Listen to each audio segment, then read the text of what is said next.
Hello and welcome to How to DC Metro. Before you ever get on the train, one of the things you're going to have to do is get to the train. So we wanted to start off with an episode here about how to get to the train. Because you've got a variety of options here. You can either drive in, ride a bike, walk, take a bus, or even in some stations arrive by another train.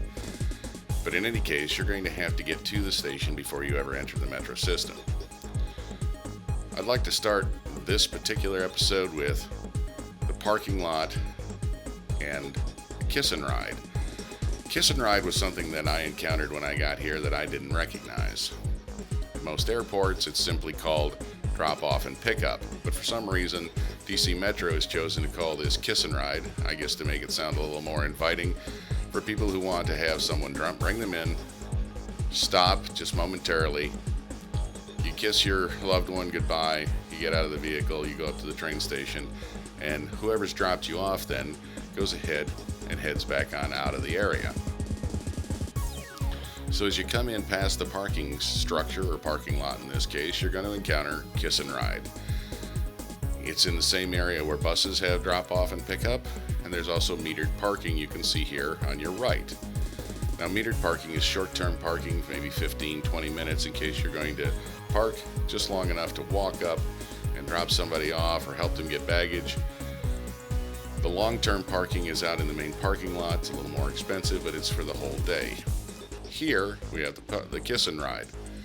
Typically when I go to work, this is where my wife drops me off. She just pulls in, I jump out, she goes on back out this same way, and I walk up to the station.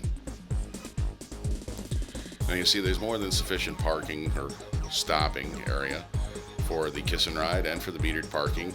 I've never seen this full in the time that I've been here, so since it's only going to be used for a few moments at a time, a lot of vehicles can come through here on any given day. And then when you're done, you just head straight back out the same way you came in. And we're going to swing around again, give you another look at it. You see the parking lot is on the right hand side here, sizable parking lot, probably well over 1,000 spaces. It's going to vary from facility to facility depending on which station you're at. There is again a turnaround here so you can come back in to the metered parking and the Kiss and Ride. There's also taxis available up here. That's another way you can arrive or depart the station is via taxi. Plenty of parking meters along here. Both sides are open for parking. And usually many taxis will park here waiting for fares, people that need taxis, either coming or going from the station. Just beyond that, nearest to the station you'll see are the bus stops for people coming and going via bus. So you just pull in, your rider jumps out to head for the station, and the driver can continue on right around. And it's a lot faster than trying to park and lock up and all that if you have access to somebody to drop you off.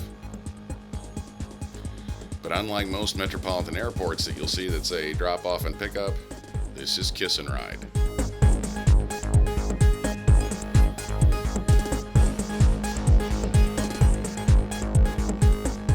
So we're going to swing around now and we're going to take a quick look at the parking lot. In some of the stations, they will have a parking structure, and in the ones farther from the city center, there will be a parking lot. It'll depend on the particular facility. Not all of the train stations have parking. Of the, at the time of this recording, 91 stations in the DC Metro system, only 44 of them have parking available. As you get closer into Washington, D.C. city center, parking becomes much harder to find, and therefore more reason for taking the train into and out of the city rather than trying to drive into the city.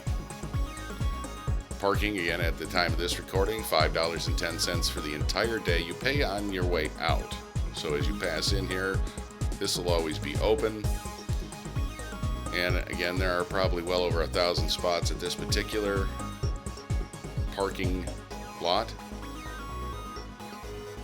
This was shot on the weekend in the spring, so not a lot of people here on a Saturday, but more than ample parking. Long-term parking, by the way, here on our right for people maybe that are going out of town for some period of time and want to leave their vehicles here.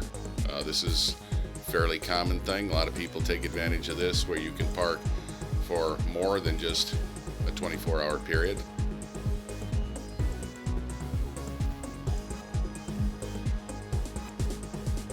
Navigating the parking lot is fairly easy. It's well marked. There's signs that'll direct you to the various connecting roads. In this particular case, there are two ways out of the parking lot. One that'll take you back to the Washington, D.C. Beltway, and the other one that'll take you onto the service streets back into the local area.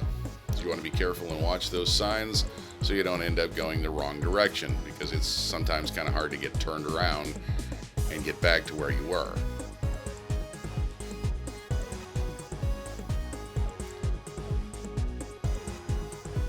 Now, DC Metro does maintain its own law enforcement unit, the Metro Transit Police. So these are patrolled and they are watched. However, you're going to want to lock your vehicle up, because obviously they don't have somebody at every place all the time watching everything. But for the most part, I've never had any trouble in any of these parking lots, and everything seems secure. Anything I've ever left in a vehicle has been left unharmed. So, at least in my experience, parking here and leaving anything in the vehicle is a relatively safe endeavor. But I wouldn't practice leaving anything of any real value in a vehicle, because it's like any parking lot.